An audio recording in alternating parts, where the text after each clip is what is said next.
Yun mga kaibon, mga ka-Stanley Boy, no?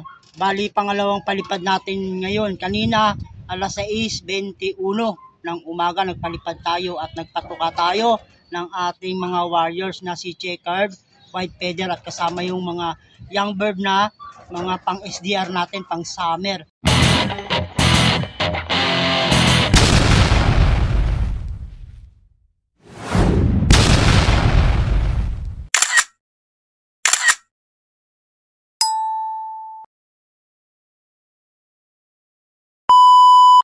Yan mga kaibon, no? Alas 10, no? Sakto, no? Palilipa rin natin yung ating panglaban ng South na si Checkered White Feather at kasama niya yung mga YB na pang SDR natin, no? Pangalawang palipad natin to sa ating YB.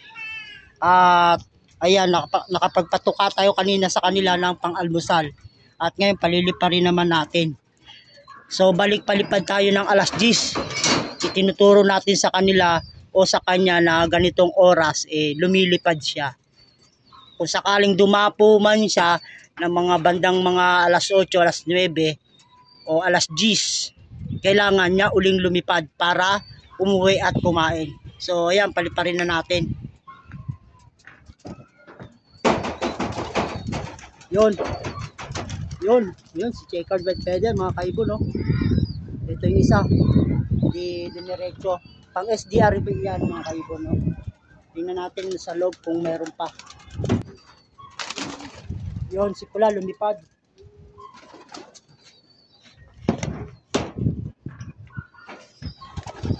Ayun pala si Checkered White Feather, kalilipad lang. Ayan mga kaibon, ano?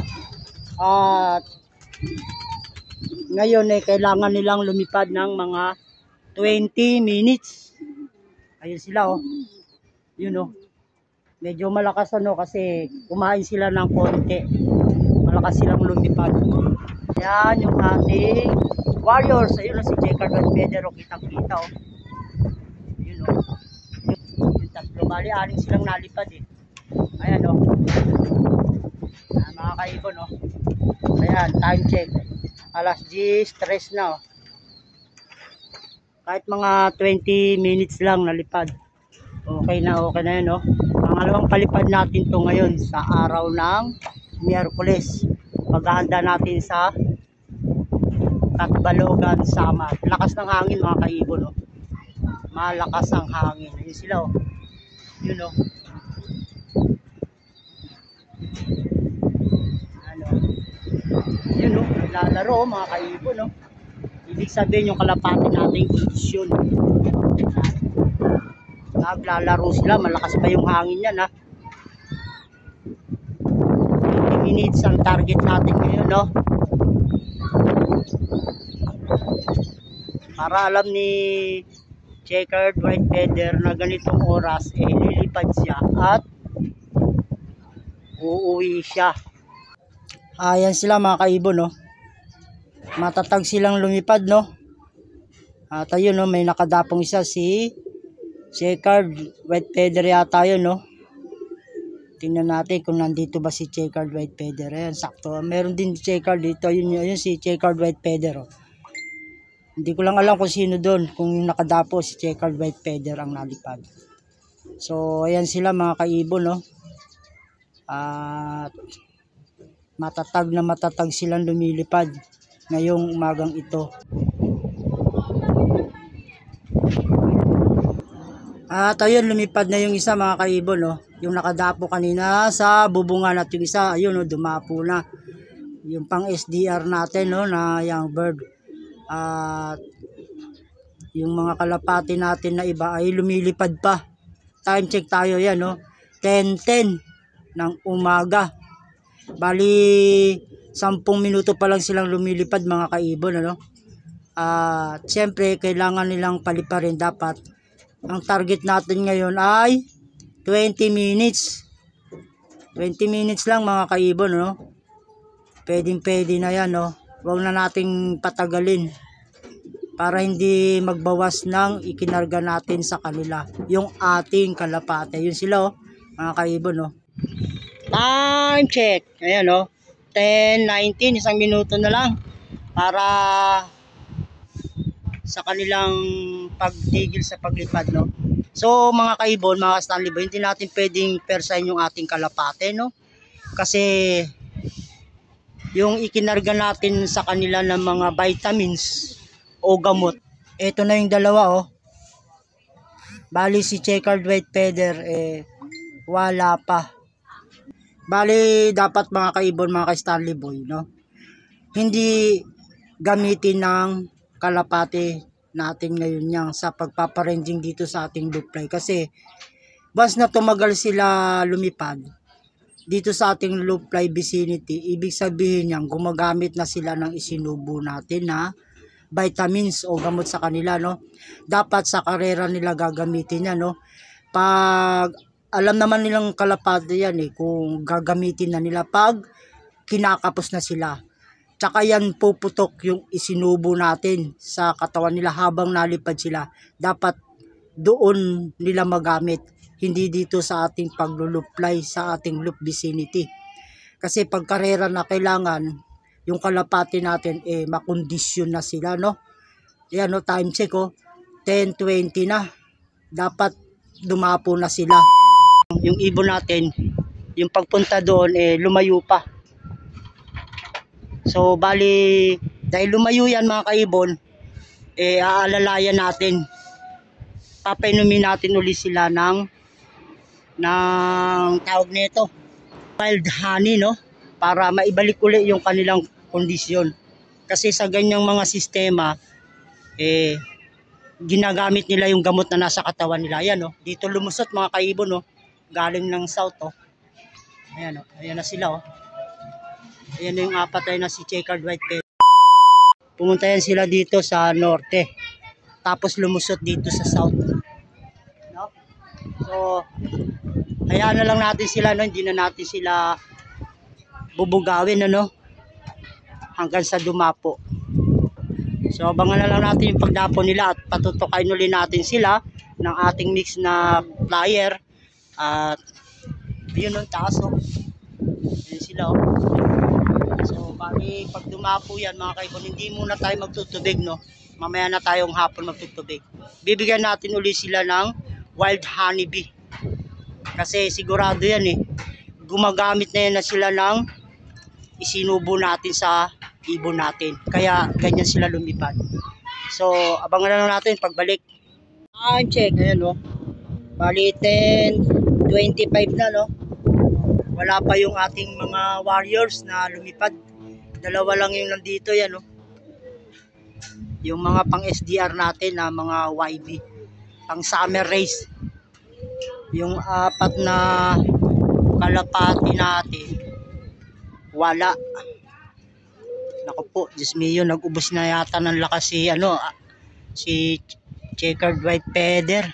Yan mga kaibon, nandito na yung ating kalapate, Time check, bali 10:30. Ito na yung dalawang kaninang dumapo dito. Bali yung apat, ito na sila sa ating loop vicinity, no. Hindi na natin kailangan pang pwersahin, paliparin, no. Kasi yung ibinigay natin na vitamin sa kanila at gamot baka maubos dito pa lang sa paglipad sa loop vicinity nila. Yan, ayan si checkered white feather,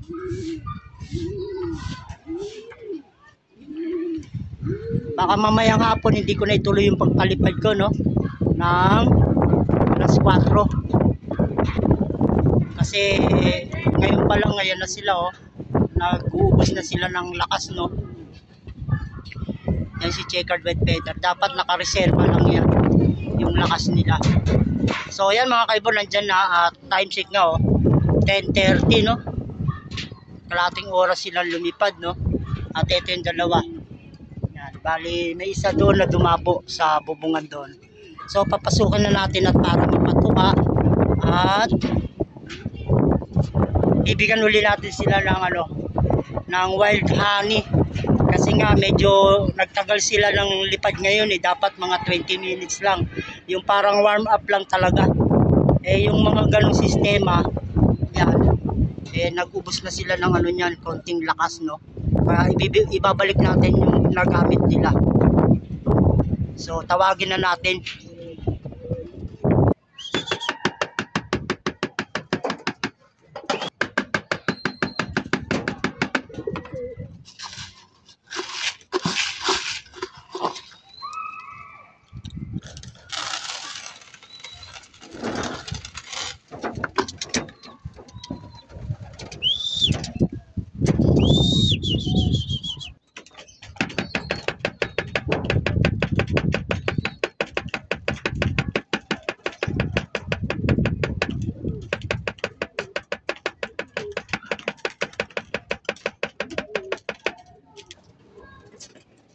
Ito, bibigyan na natin yung patuka.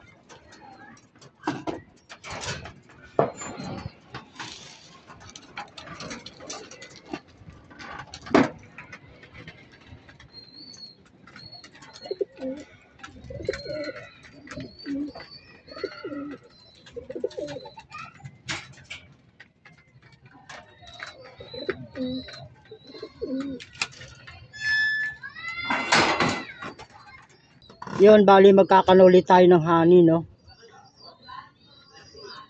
Kasi medyo matagal silang lumipad. Mga kaibon. Gumamit sila ng lakas ng ano. Siyempre, pag ganyan yung kalapate, yung isinubo natin na gamot o vitamin sa kanila, ginagamit yan. Kaya kailangan maibalik natin.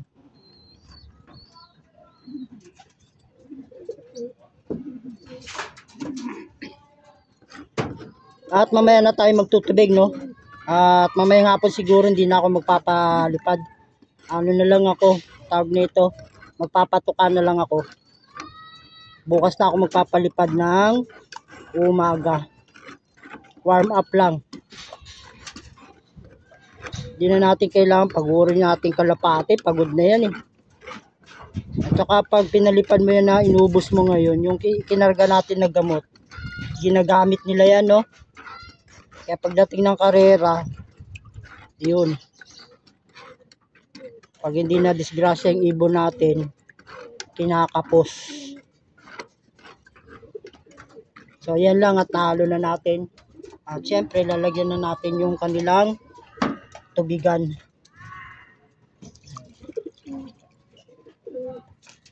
Paubos muna natin yung kanilang patuka dun sa kabila.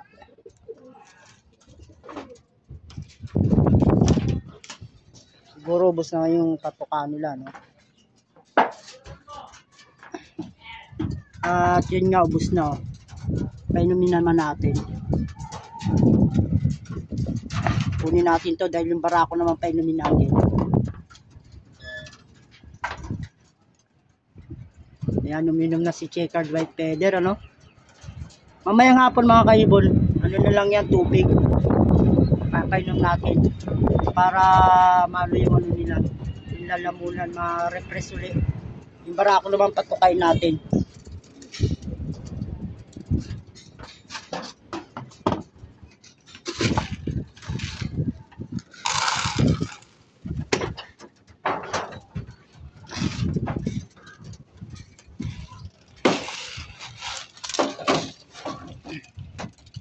So yan, napatukan na natin itong barako, no? So mga kaibon, mga Stanley Boy, hanggang dito na lang yung aking munting video. At sana may natutunan kayo sa aking pag-share ng kalaman sa kalapate. At sana matulungan ko kayo sa ganitong paraan, no? Sundan nyo lang yung mga nasa video. Kailangan natin yan sa karera. Nasa last tulap na tayo, no? Ito mga ibon hinahanda natin para sa race ng Katbalogan. So sana pala rin tayo na makapag-clock ng Katbalogan. So hanggang dito na mga kaibon, mga ka-Stanley Boy. God bless sa inyong lahat.